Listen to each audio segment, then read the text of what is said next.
uyu munsi ukabubona ugitsitazwa nuko umuntu yakuvuze, ukaba ugitsitazwa nuko umuntu yagukoreye iki na kiriya, nuko utaranywana na mpwemu yera.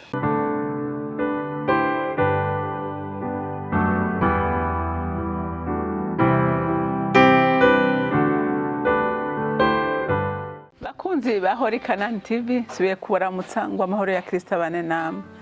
Ndanezerewe cyane kuronka akanya kandi kugira ngo tuganire ijambo ry'Imana. Ariko imbere yuko tugatangura kuganira, reka tubanze twishire mu biganza by'Imana.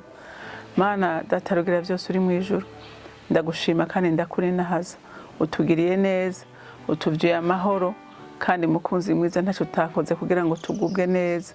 Utwitaho muri gato na kanini, mwami wanje, ibyo dukorera n'ibyo dukoresha birenze uko twebwe twobimenya, kandi n'urukundo rwawe mwami Mana udukunda ntidushobora kurumenya, rurenze ubwenge bwacu. None ndagushima kandi ndagukunda ko ku munsi udutegurira ibyiza, nubwo ndazi neza ko integuro yawe ni nziza kuri twebwe, n'ijambo ry'Imana rirambwira neza ko imigambo dufite si y'ivyaga ariko ni y'amahoro. Urekerera amahoro yawe ateramira imitima yacu, n'umugisha wawe mwami Mana utubeko twese, hanyuma icubahiro cyose n'amashimwe aba yawe mu izina ryawe ryera Yesu Kristo, senze nizeye kuvyumvise, amen. Twaraganiriye tuvugana ku bushobozi bwa mpwemu yera. Reka turabe umugabo w'Imana yahuye n'ibikomeye ariko ntibyamutera ubwoba kubera yuzuye ubushobozi bwa mpwemu yera, aho gashingira intaho umwami Imana. Haleluya. Niyitaho n'ibirego bariko baramurega, ariko we yitaho kubwira ubutumwa abantu. Hariho abantu by'ukuri ubona ko banywanye n'Imana, baramenya yuko kubaho ataco bivuze kuri bo, ariko gukora bihimbara Imana, kuzana benshi ku Mana ariyo nyungu kuri bo. Reka dusome umukozi w'Imana yitwa Stefano. Reka dusome mu byakozwe n'intumwa igice cya 6, turasoma kuva ku murongo w'8 dushikane ku murongo wa 10. Haravuga ngo abayuda bafata Stefano bamurega ibinyoma. Stefano yari yuzuye ubuntu bw'Imana n'ubushobozi, yakora ibitangaza n'ibimenyetso bikomeye mu bantu. Ariko hava hasi bamwe bo mu sinagoge yitwa ababohowe, bamwe bagizwe n'abanyesireni n'abanyalexandriya, abandi n'abanyakirikiya n'abanyaziya, batangura guharira na Stefano, ariko ntibashobora gutsinda ubwenge na mpwemu bimuvugisha. Amen. Urumva intumwa guharageze igihe ziriko ziravuga ubutumwa bwiza, haba abantu bashwana baravuga yuko bataronka ibikwiye, batabashobora kubafasha. Mugabe intumwa ziravuga ati twebwe tugira tugende tugabura ivy'umubiri, Imana yadutumye kugabura ivy'impwemu, ngo biba ngombwa ko batoranya abadiyakoni bashobora kuja bararaba ibintu by'ibifungurwa, ibintu byo gufasha bakene byo mu majambo make, ibintu by'umubiri. Hanyuma Stefano bamutoramo, ariko Stefano yari umukozi w'Imana ateye ubwoba, akabikora neza, akaba umunyamasengesho, akaba umuntu akunda Imana, akaba umuntu yubaha Imana. Hanyuma ngo abantu benshi abayuda baherera hehe? Baherera kumviriza donc kwa Stefano. Ngo abakuru b'amasinagoge bakabaza ati ko amasinagoge yacu asigaye ari vide, bari hehe ko atabantu tukibona? Ngo bose bakavuga ngo bagiye kwa Stefano. Ati Stefano ni giki? Baca basanga Stefano, urumva naha ijambo ry'Imana ryavuze ngo Stefano ngo yari yuzuye ubuntu bw'Imana n'ubushobozi, ngo yakora ngo ibitangaza n'ibimenyetso, yari umuntu asengera abagwayi. Umva Imana abantu b'Imana tuyirondere tuyikunde. Umva Stefano yari umudiyakoni, ariko akoreshwa ibintu biteye ubwoba. Kubera iki? Kubera mpwemu yera yaramuzuye, yari umuntu akunda Imana, yari umuntu yahishuriwe urukundo rw'Imana. Haleluya.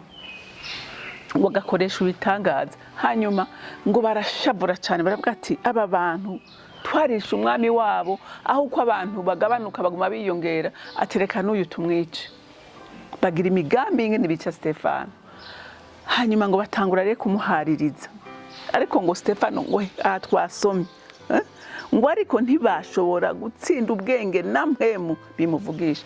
Ubwenge hinge ndababwire abantu b'Imana, ukaba ushaka ubwenge, ukaba ushaka icubahiro, ukaba ushaka gukomera, mwana na mpemu yera ba inkoramutima y'Imana. Stefano ngo agira ubwenge, agira ubushobozi bw'Imana, agira igikundiro. Stefano bose bamuhurumbirako, bituma rero abakozi ba Satani bagira iki? Bashavura. Haleluya. Kuko ariko aranyaga Satani, ariko arabyarira Imana, ariko arazana benshi mu bwami bw'Imana. Haleluya. Kubera iki? Kubera yuzuye. Rero nta kuntu na kumwe uzoshobora gukorera Imana ngo uhindure benshi, uzane benshi kuri Kristo ugaragara atacu ufise. Haleluya. Ngo baragerageje kumuhaririza ariko birananirana ko bamutsinda. Kubera iki? Kubera ubwenge bw'Imana nihishurirwa yari afise. Haleluya. Rero ngo babibonye bati rero uyu muntu nta kundi kuntu na kumwe dushobora kumwikiza no kumwicisha. Turondere abantu bigito bazi kurementanya bamurementanirize. Stefano ngo baraza baramwagiriza yuko ngo yarogose ku Mana yabo, ngo avuga ko n'ibyagezwe byabo ngo bazobikuraho. Donc bararementaniriza ibintu uyu mugabo. Hanyuma ngo aye ngo ku murongo w'indwi, ku gice c'indwi, ngo Stefano ariko ariregura. Umve ngo umuherezi mukuru aramubaza ati mbega ivyo niko biri? Nawe aramwishura ati yemwe bene data namwe ba data nimwumve, Imana y'icubahiro yiyeretse basogokuruza Aburahamu ari Mezopotamiya ataraja kugerera i Harani. Aramubarira ati va mu gihugu canye no mu muryango wanyu uje mu gihugu nzokwereka. Umviriza. Stefano ucumba ko ari umugabo w'Imana, aho kwiregura ati barambesheye ibyo bintu ntabyo navuze. Urumva atangura kugira atangura gushinga intahe, atangura kubahera mu itanguriro, ababwira ubutumwa avuga ati aka kanya nsigaranye reka noneho mpakire n'abakeyi ndabereka kuri kw'ijambo ry'Imana. Haleluya. Haleluya. Ntiyatinya gupfa, ariko aravuga ngo no mu rupfu rwanje reka nzane benshi kuri Kristo. Haleluya. Atangura gushinga intahe. Usomye iki gice cyose ni kirekire, urumva sinoshobora kubisoma byose, ariko ndaguteye intego ze kubisoma. Urumva gushika ku gice ku murongo wa 60 yari kwarashinga intahe, avuga kuva mu itanguriro ngira gushika mu ihereza, avuga ivy'Imana yavuze. Urumva ariko arabwira abantu ati nimugume muri ibyo bintu ariko barabahenda, mumenye ukuri kw'ijambo ry'Imana. Basogokuruza bagenze uko Imana yabasezeranye ibi. Aravuga. Haleluya. Baratangara ingene atari ko ariregura. Haleluya. Baratangara ingene atari ko ariregura. We yavuga ati ntashe ni sawa kuko ntashe iwacu. Ntiyari afise ubwoba yiyagiraje. Haleluya. Kubera iki? Kubera mpemu yera. Amen. Aha hepfo ku murongo w'15 ngo kuri iki gice ca 6 murongo wa 15 ngo abicaye mu ikoraniro ry'abashinga ntahe bose bamuhanze amaso, babona mu maso hiwe hasa naho umumarayika. Haleluya. Haleluya. Ngo mu maso yiwe hasa naho umumarayika, kuko yari kwavuga iki? Ibihimbara ijuru. Haleluya. Ijuru riramusiga, mpemu w'Imana aramwuzura. Haleluya. Ashingira intahe umwami wiwe. Ariko Stefano ngo batangura kugira iki? Kumutera amabuye. Ariko wamutera amabuye ariko arashingira intahe umwami, ariko aravuga. Haleluya. Haleluya. Ngo baramutera amabuye. Hanyuma ngo Kristo aho yicaye ku ntebe yewe mu ijuru, ngo arahaguruka ati hari umugabo mwisi, hari intwari itashe. Haleluya. Haleluya. Ngo abona ijuru ryugurutse, ngo arahaguruka, ngo aravuga ngo ndamubonye. Haleluya. Aravuga ngo ndamubonye. Urumva Yesu ahaguruka ku ntebe yiwe kwakira intwari. Yesu ntapfa guhaguruka kuba ari we wese, ariko iyi ntwari ndakwinginze ngo ubababarire kuko batazi ico bakora. Iryo jambo ryavuze umwami w'abami Yesu Kristo. Haleluya. Niwe yarivuze. Aravuga bahejeye kumwisogota bamukuteye amabuye bagize ibintu byose bamwishe rubi. Aravuga ngo data kuko batazi ico bakora. Umugabo nka Stefano. Haleluya. Haleluya. Yari yarabaye inkoramutima yiwe, nawe ahaguruka ashinga intahe avuga ngo data ngo bababarire. Haleluya. Ngo bababarire kuko batazi ico bakora.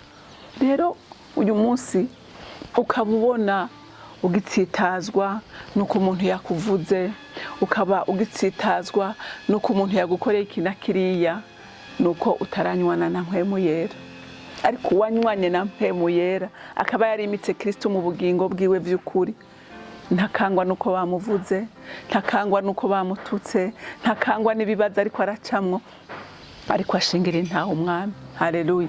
Ashingira intaho umwami, akavuga gukomera kwa kandi akizera ko nawe nyene kuko yageragejwe natwebwe ntituzoreka kugeragezwa, kuko nawe yabonye ibikomeye natwe ntibizotureka. Rero Imana yo mwijuru nukuri ikumpezagire wewe uza kumvira ijambo, hanyuma ugira umwete. Haleluya. Ugira umwete n'ishaka ryo kunywana na mpwemu yera, ntuzohomba ahubwo uzokunguka vyinshi. Imana rero yo mwijuru ibampera umugisha, mwarahezagiwe.